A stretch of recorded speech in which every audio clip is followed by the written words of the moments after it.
छात्र छात्राओं, आज हम कक्षा 10वीं के सामाजिक विज्ञान विषय में अध्याय 19 उपभोक्ता जागरूकता के बारे में। और उपभोक्ता जागरूकता, हमने इससे पहले आपको उपभोक्ता को जागरूक कैसे करना है और शोषण के प्रमुख प्रकारों के बारे में अध्ययन करवाया था। अब हम इस वीडियो में आपको उपभोक्ता शोषण का निदान और उपभोक्ता को शोषण होने से सरकार के द्वारा क्या क्या योजनाएं बनाई गई हैं और कौन कौन से मानक और मार्ग हैं जिसके द्वारा उपभोक्ताओं का शोषण से बचाया जा सकता है, इसके बारे में आपको विस्तार से अध्ययन करवाएंगे। आने वाले वीडियो में आपको हम इसके क्वेश्चन आंसरों के बारे में आपको विस्तार से अध्ययन करवाएंगे। लगातार इन वीडियो को प्राप्त करने के लिए आप इस चैनल को सब्सक्राइब करें, लाइक करें, शेयर करें, ताकि जो भी वीडियो डाले जाएं वो आप तक पहुंच जाए और जिन बच्चों की पढ़ाई नहीं हो रही है तो उनकी पढ़ाई भी हो जाए।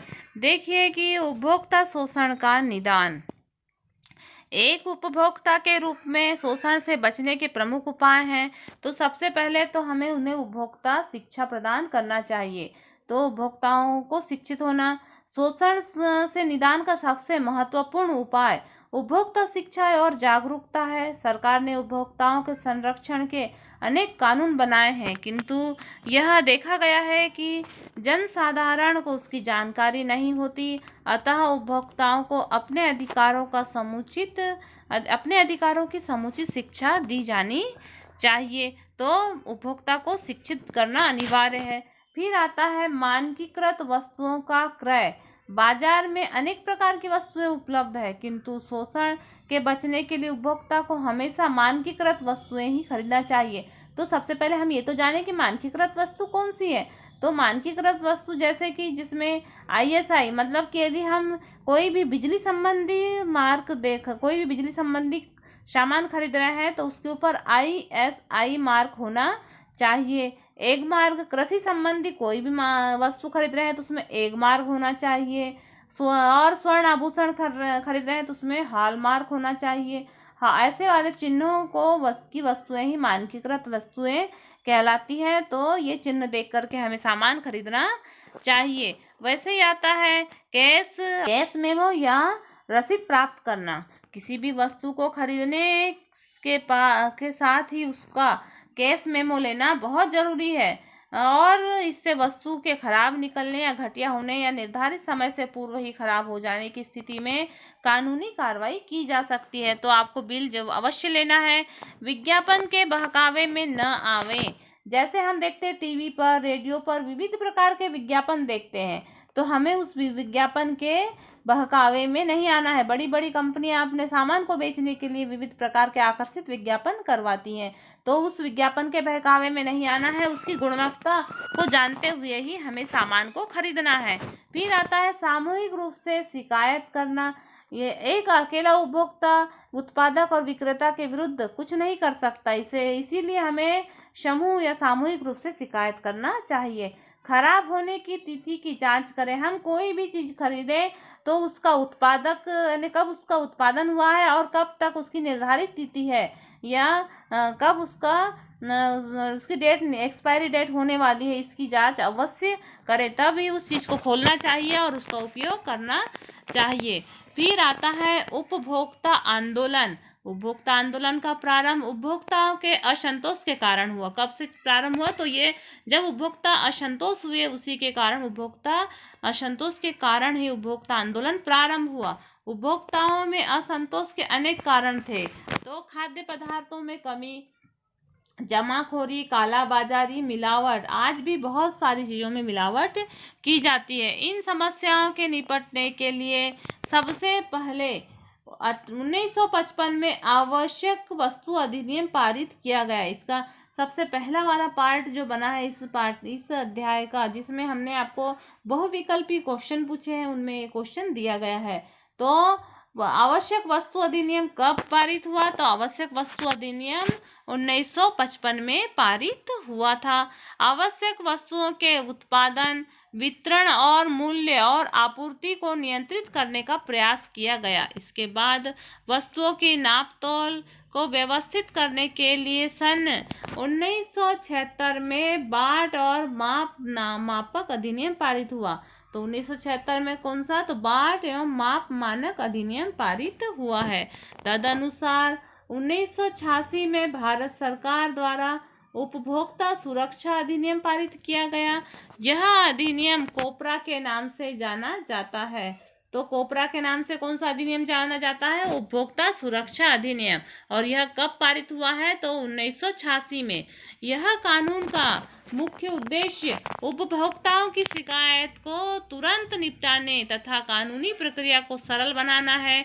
कोपरा के अंतर्गत उपभोक्ता विवादों के निपटारे के लिए जिला और राज्य और राष्ट्रीय स्तर पर एक त्रिस्तरीय न्यायिक तंत्र स्थापित किया गया है। जिला स्तर का न्यायालय 20 लाख रुपए तक के दावों से संबंधित मुकदमों पर विचार करता है।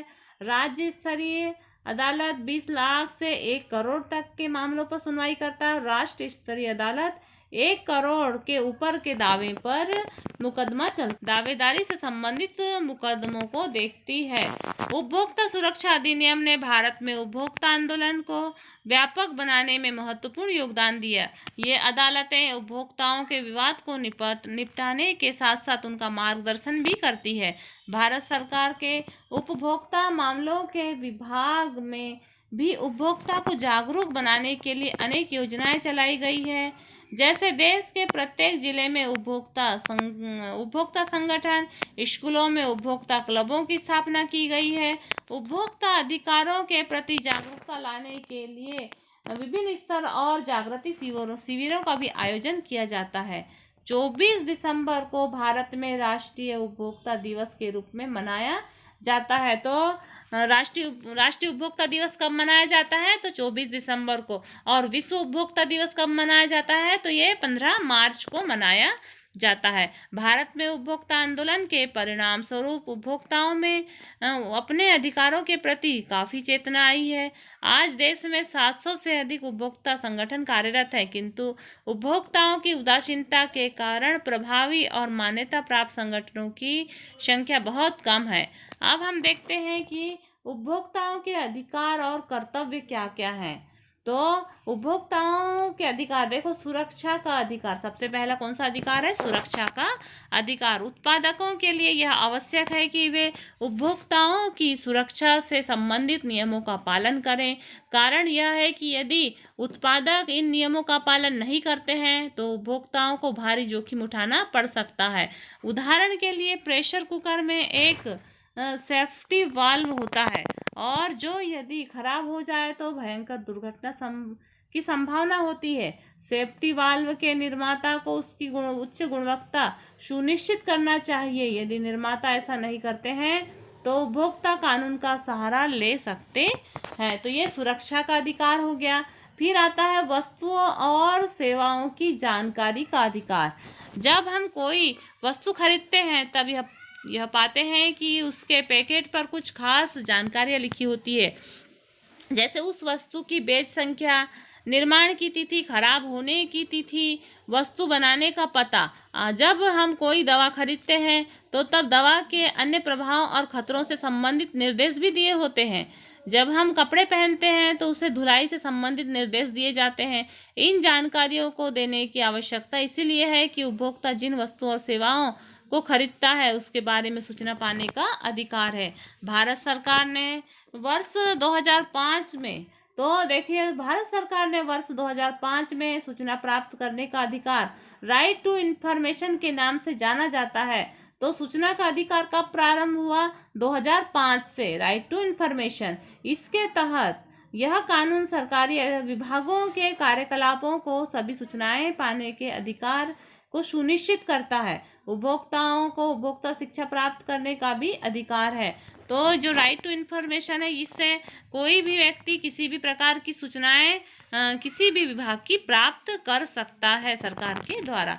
फिर आता है चयन का अधिकार। जब कोई उपभोक्ता किसी वस्तु या सेवा को खरीदता है तो उसे चुनने का अधिकार होता है। मान लीजिए कि आप गैस कनेक्शन खरीदते हैं तो गैस डीलर आपको साथ में चूल्हा भी खरीदने के लिए दबाव डालता है, किंतु आप केवल गैस कनेक्शन ही खरीदना चाहते हैं, चूल्हे की आपको आवश्यकता नहीं है। इस स्थिति में आपको चुनने चुनने के अधिकार का उल्लंघन होता है, आपके चुनने के अधिकार का उल्लंघन होता है। कारण यह है कि जो चीज़ आप खरीदना नहीं चाहते उसे खरीदने के लिए विक्रेता आपको विवश कर रहा है। ऐसी स्थिति में आप विक्रेता के विरुद्ध भी कानूनी कार्रवाई कर सकते हो। फिर आता है क्षतिपूर्ति का अधिकार।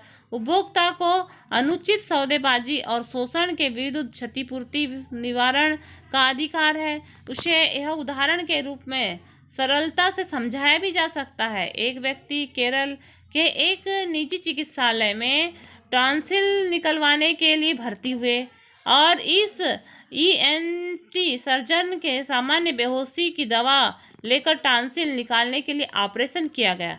अनुचित बेहोशी के कारण व्यक्ति के दिमागी असमानता के लक्षण आ गए। इसके कारण वह जीवन भर के लिए अपंग हो गया। उपभोक्ता विवाद निवारण समिति ने अस्पताल के चिकित्सक में लापरवाही और दोषी पाए जाने के कारण क्षतिपूर्ति देने का निर्देश दिया। इस प्रकार स्पष्ट है कि यदि एक उपभोक्ता को कोई क्षति पहुंचाता है तो उसे क्षति की मात्रा के आधार पर क्षतिपूर्ति पाने का भी अधिकार होता है। इस प्रकार से क्षतिपूर्ति का अधिकार हुआ। पूर्ति का अधिकार में यदि कोई किसी के द्वारा नुकसान हो रहा है तो व्यक्ति क्षतिपूर्ति भी ले सकता है। अब देखते हैं हम उपभोक्ताओं के कर्तव्य क्या क्या है। उपभोक्ता यानी हमारे क्या कर्तव्य होना चाहिए। तो हमें सबसे पहले तो बिल, रसीद और गारंटी कार्ड आदि लेना और उन्हें संभाल कर रखना है। वस्तु की पूर्ति के अनुसार ही उपभोक्ता में वृद्धि या कमी करना है। उपभोक्ता संरक्षण नियमों की जानकारी रखना है। काला बाजारी एवं तस्करी को हतोत्साहित करना है और वास्तविक समस्या की शिकायत अवश्य करना चाहिए, चाहे वस्तु कितनी ही कम मूल्य की क्यों ना हो। उससे विक्रेता के ठगने की प्रवृत्ति हतोत्साहित होती है। फिर आता है आईएसआई और एफपीओ और एगमार्क, गुलमार्क जैसे चिन्हों को देखकर वस्तुएं खरीदना। भारत सरकार ने कुछ ऐसी संस्थाओं का गठन किया है जो वस्तुओं की गुणवत्ता को प्रमाणित करती है। कृषि उत्पादकों के लिए एगमार्क, औद्योगिक तथा उपभोक्ता वस्तुओं के लिए आईएसआई चिन्ह दिया गया है। तो कृषि उत्पाद के लिए हमने बताए थे एगमार्क चिन्ह है और औद्योगिक वस्तुओं के लिए आईएसआई चिन्ह है और ऊनी वस्तुओं के लिए उलमार्क है। स्वर्ण आभूषणों के लिए हॉलमार्क है। इसको आपको अपनी उत्तर पुस्तिका में भी नोट करना है कि कौन कौन से मार्क किसके लिए हैं और इन मार्कों को देख करके भी हमें वस्तुएं खरीदना चाहिए। उपभोक्ताओं को शोषण से बचाने के लिए जो प्रयास किया जा रहा है उन्हें और बढ़ाने की आवश्यकता है। ग्रामीण और अर्ध शहरी क्षेत्रों में उपभोक्ता जागरूकता अभी भी एक जटिल समस्या बनी हुई है। इन क्षेत्रों में बाजारों में कार्य करने के नियमों और कानूनों का पूर्ण रूपेण पालन नहीं किया जाता। अधिकांश विक्रेता वस्तुओं की खरीद के समय रसीद नहीं लेते। तो हमें हमेशा वस्तुएं खरीदते समय उनका बिल लेना अवश्य चाहिए और बिल लेने से क्या है, हमारे पास में एक प्रूफ रहता है कि जो सामान हमने खरीदा है यदि वो अच्छा नहीं निकला तो हम उपभोक्ता जागरूकता के या उपभोक्ता संरक्षण अधिनियम के तहत उस विक्रेता पर हम केस कर सकते हैं। अब देखिए शब्दावली, कुछ परिभाषाएं। तो उपभोक्ता जागरूकता, ये परिभाषा आपने पहले भी पढ़ चुके हो कि अधिकार और कर्तव्य, उपभोक्ताओं को अपने अधिकारों कर्तव्यों के प्रति जागरूक करना ही उपभोक्ता जागरूकता कहलाता है। एकाधिकार की परिभाषा देखिए और आपको नोट भी करना है। जब किसी वस्तु या उत्पादक या विक्रय केवल किसी एक व्यक्ति या एक संस्था द्वारा किया जाता है तो वही एकाधिकार कहलाता है। एगमार्क चिन्ह किसके लिए? कृषि उत्पाद के लिए है। हम देखते हैं कि कोई मिठाई खरीदने जाते हैं तो मिठाई के डिब्बे के ऊपर ऐसा त्रिभुज बना हुआ होता है और बीच में हरे कलर का बिंदु होता है, यही एगमार्क चिन्ह है। आईएसआई मार्क जैसे कि कोई भी बिजली का उत्पाद खरीद रहे हैं, हम मोटर खरीद रहे हैं, कोई भी बिजली का सामान खरीद रहे हैं तो उसमें आईएसआई लिखा हुआ होता है, ये आईएसआई मार्क है। फिर स्वर्ण आभूषण, जब हम सोने के आभूषण खरीदें तो सोने के आभूषण में हॉलमार्क होना चाहिए। तो कुछ सोने में लिखा रहता है 22 कैरेट का सोना, किसी में 24 कैरेट, ऐसे सील लगे हुए होते हैं तो हमें हॉलमार्क देखते हुए लेना चाहिए। उलमार्क, ऊनी वस्तुओं के लिए उलमार्क का चिन्ह होता है। फिर आता है मानकीकृत वस्तुएं। मानकीकृत वस्तु किसे कहा गया है? ऐसी वस्तु जो श्रेष्ठ गुणवत्ता के लिए सरकार द्वारा गठित संस्थाओं द्वारा प्रमाणित हो, मानकीकृत वस्तुएं कहलाती है। टेली मार्केटिंग किसे कहते हैं? दूरसंचार तकनीकी के माध्यम से वस्तुओं और सेवाओं का क्रय विक्रय करना ही टेली मार्केटिंग कहलाता है। और ब्रांडेड वस्तुएं ऐसी कंपनियां या उत्पादक जिनके उत्पादों को प्रायः गुणवत्तापूर्ण माना जाता है। ब्रांडेड चीज बोला जाता है ना, जैसे कि प्रेस्टीज के प्रेशर कुकर हो गए, या जो भी ब्रांडेड चीज़ें हैं तो वो ब्रांडेड चीज़ें हैं बोला जाता है। कोई भी कंपनी की चीज़ें लो बोला जाता है तो ये ब्रांडेड वस्तुएं हो गई। कोपरा किसे कहा जाता है? COPRA उपभोक्ता सुरक्षा अधिनियम 1986 को कोपरा के नाम से जाना जाता है। तो आप इसे भी नोट कीजिए कि कोपरा के नाम से उपभोक्ता सुरक्षा अधिनियम को जाना जाता है। इस अधिनियम के अंतर्गत उपभोक्ता विवादों के निपटारे के लिए जिला, राज्य और राष्ट्रीय स्तर पर त्रिस्तरीय न्यायिक तंत्र की स्थापना की गई है। तो इस प्रकार से हमने इस अध्याय का अध्ययन किया। अब हम इसके क्वेश्चन आंसरों का अध्ययन आने वाले वीडियो में करेंगे, इसलिए आप लगातार इन वीडियो को देखिए और अपनी पढ़ाई जारी रखिए। धन्यवाद।